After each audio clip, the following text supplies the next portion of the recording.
அஸ்ஸலாமு அலைக்கும் வரஹ்மத்துல்லாஹி வபரகாத்துஹு. எல்லாம் வல்ல ஏக இறைவனின் நல்லடியார்களே, அந்த ஏக இறைவனினுடைய சாந்தியும் சமாதானமும் நம் அனைவரின் மீதும் என்றென்றும் நின்று நிலைபெறட்டுமாக. தினம்தோறும் மஹ்ரிப் தொழுகை முடிந்ததற்கு பின்பாக ஒரு சில நபி மொழிகளையும் அந்த நபி மொழிகளுக்கான விளக்கங்களையும் நாம் தொடர்ந்து அறிந்து வருகிறோம்.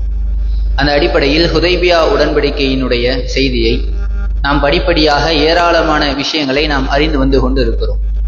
அந்த அடிப்படையில் ஹுதைபியா உடன்படிக்கையினுடைய முன்னால் பார்த்ததினுடைய ஒரு நினைவூட்டல் என்னவென்றால், ஹுதைபியா உடன்படிக்கை நல்ல முறையில் இறைவனினுடைய நாட்டத்தால் எழுதி முடிக்கப்படுகிறது.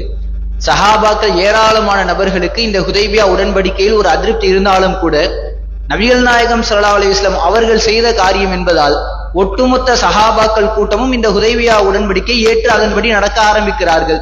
அந்த ஹுதைபியாவிலேயே ஒழு செய்வதற்கு தண்ணி இல்லாமல் நடந்த அற்புதங்களை பற்றி எல்லாம் கடந்த தொடரில் பார்த்திருந்தோம். அதனினுடைய தொடர்ச்சியாக என்ன நடக்கிறது என்றால், ஹுதைபியாவிலிருந்து மக்கள் அனைவரும் மீண்டும் மதீனாவிற்கு வந்து விடுகிறார்கள். மதீனாவிலிருந்து கிளம்பி மக்கால போய் காபாவை தவாப் செய்யலாம் என்று கிளம்பினார்கள். ஆனால் இடையிலேயே தடுத்து நிறுத்தப்பட்டு காபாவை தவாப் செய்ய முடியாதவர்களாக மீண்டும் மதீனாவிற்குள் நுழைகிறார்கள். மதீனாவிற்குள் நுழைந்து ஒரு சில காலங்கள் கழிகிறது. இப்ப என்ன ஆகுதுன்னா, மக்காவிலிருந்து ஒரு சில மக்கள் இஸ்லாத்தை ஏற்றுக்கொண்டு மதீனாவிற்கு வருவதற்கு ஆரம்பிக்கிறார்கள். ஒப்பந்தத்தினுடைய மிக முக்கியமான ஒரு அடிப்படை ஒப்பந்தம் என்னன்னா, யாரெல்லாம் ஹிஜ்ர செய்து இஸ்லாமியர்களாக வருகிறார்களோ அவர்களுக்கு மதீனா அனுமதி கிடையாது, அவங்களை மீண்டும் மக்காவிற்கு அனுப்ப வேண்டும் என்பதுதான் ஒப்பந்தம். ஆனால் இப்பொழுது வரக்கூடியவர்கள் யார் என்றால், ஆண்கள் வரவில்லை, பெண்கள் இஸ்லாத்தை ஏற்றவர்களாக பெண்கள் ஹிஜ்ர செய்து நபிகள் நாயகம் ஸல்லல்லாஹு அலைஹி வஸல்லம் அவர்களிடத்தில் அடைக்கலத்தை தேடி வருகிறார்கள். இப்படி வந்தவுடன் குறைஷியர்கள் தரப்பிலிருந்து கோரிக்கை வைக்கிறார்கள். ஒப்பந்தத்துல நம்ம என்ன எழுதியிருந்தோம், யாரெல்லாம் இஸ்லாத்தை ஏற்றிட்டு ஹிஜ்ர செஞ்சு வராங்களோ அவங்க எல்லாம் திருப்பி அனுப்ப நாங்க எழுதியிருந்தோம்ல, வரக்கூடிய பெண்களை நீங்கள் திருப்பி மக்காவிற்கு அனுப்ப வேண்டும் என்று மக்கத்து குறைஷியர்கள் கோரிக்கை வைக்கிறார்கள். நபிகள் நாயகம் ஸல்லல்லாஹு அலைஹி வஸல்லம் அவர்கள் அந்த கோரிக்கை மறுத்து விடுகிறார்கள். என்ன காரணம்னா, ரசூலுல்லாஹ் என்ன ஒப்பந்தத்துல எழுதிட்டு இப்படி மாற்றமாக நடக்கிறார்களே என்று நாம் யோசிக்கலாம். நபிகளார் அதற்கு பதில் தருகிறார்கள், உண்மையிலேயே நாம் ஒப்பந்தம் எழுதினோம் தான், ஆனால் அந்த ஒப்பந்தத்தில் நாம் என்ன எழுதினோம் என்றால், ஆண்களை குறிக்கக்கூடிய வார்த்தையை தான் நாம் பிரயோகப்படுத்தி எழுதினோம். பொதுவாகவே அரபியரை பொறுத்த வரைக்கும் அரபி மொழி சற்று வித்தியாசமானதாக இருக்கும். மற்ற எல்லா மொழியிலையுமே பார்த்தோம்னா ஒருமை பன்மை இருக்கும், சிங்குலர் புளூரல் என்று சொல்வார்கள். ஆனால் அரபியில மட்டும் என்னன்னா இருமை என்கின்ற ஒன்றும் இருக்கிறது. இந்த தனித்துவம் அரபிக்கு மட்டும்தான் இருக்கிறது. அதே போன்று ஒவ்வொரு வாசகத்தை எழுதும் பொழுது ஆண்களுக்கென்று தனியான வாசகங்கள் இருக்கிறது, பெண்களுக்கென்று தனியான வாசகங்கள் இருக்கிறது.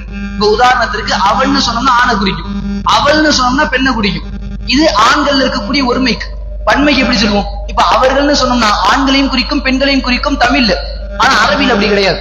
அவர்கள் என்று ஆண்களை குறிப்பதற்கு தனி வார்த்தை இருக்கிறது, அவர்கள் என்று பெண்களை குறிப்பதற்கு தனி வார்த்தை இருக்கிறது. நம்ம ஒப்பந்தத்தை எழுதும் பொழுது ஆண்களை குறிக்கக்கூடிய வார்த்தையை வைத்துதான் எழுதினோம், பெண்களை குறிக்கக்கூடிய வார்த்தைகளை பிரயோகப்படுத்தவே இல்லை. அதனால இந்த பெண்களை நான் திருப்பி அனுப்ப மாட்டேன், ஏதாவது ஆண்கள் வந்தாங்கன்னா திருப்பி அனுப்புவோம், அதுதான் ஒப்பந்தத்தினுடைய அடிப்படை, பெண்களை திருப்பி அனுப்ப முடியாது என்று நபிகள் நாயகம் ஸல்லல்லாஹு அலைஹி வஸல்லம் அவர்கள் குறைஷியர்களுக்கு பதில் சொல்லி விடுகிறார்கள்.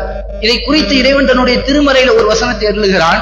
திருமறை குர்ஆனினுடைய 60வது அத்தியாயம் மும்தஹினா என்கின்ற அத்தியாயத்தினுடைய 10வது வசனத்தில் இறைவன் பேசுகிறான், யா அய்யுஹல்லதீன ஆமனு, இறை நம்பிக்கை கொண்டோரே, இதா ஜாஅகுமுல் முஃமினாத்து முஹாஜிராத்தின், நம்பிக்கை கொண்ட பெண்கள் ஹிஜ்ர செய்தவர்களாக உங்களிடத்தில் வந்தால் ஃபம்தஹினுஹுன்ன, அவர்களை நீங்கள் பரிசோதனை செய்து பாருங்கள்.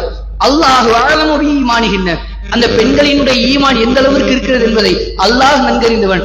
ஃபஇன் அலிம்துமுஹுன்ன முஃமினாத்தின், அந்த பெண்கள் உண்மையிலேயே இறை நம்பிக்கையாளர்கள் என்பதை அறிந்தால் ஃபலா தர்ஜிஊஹுன்ன இலல் குஃபார், அவர்களை மீண்டும் காஃபிர்களின் பக்கம் ஒப்படைத்து விடாதீர்கள் என்று அல்லாஹ் கட்டளையிடுகிறான். இப்படி ஹுதைபியா உடன்படிக்கை நடந்து முடிகிறது.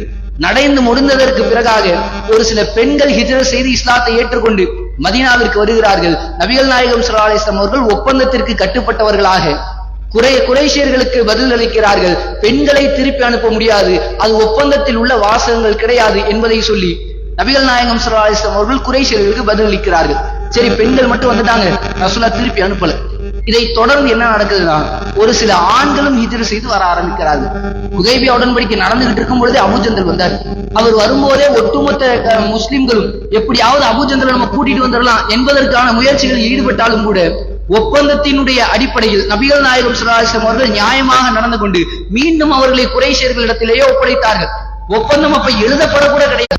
அவர்களை நபிகள் நாயகம் ஸல்லல்லாஹு அலைஹி வஸல்லம் அவர்கள் மீண்டும் மக்காவில் ஒப்படைக்க வேண்டும். அவர் ஹிஜ்ரத் செஞ்சு வந்துட்டார். நபிகள் நாயகம் ஸல்லல்லாஹு அலைஹி வஸல்லம் அவர்கள் என்ன செய்தார்கள்? அபூபக்கரை மீண்டும் மக்காவிற்கு அனுப்பி வைத்தார்களா? அல்லது அபூபக்கரினுடைய நிலைமை என்ன ஆனது? ஹுதைபியா உடன்படிக்கை நபிகள் நாயகம் ஸல்லல்லாஹு அலைஹி வஸல்லம் அவர்கள் முறித்தார்களா? அல்லது அதே ஹுதைபியா உடன்படிக்கை எப்பொழுது இந்த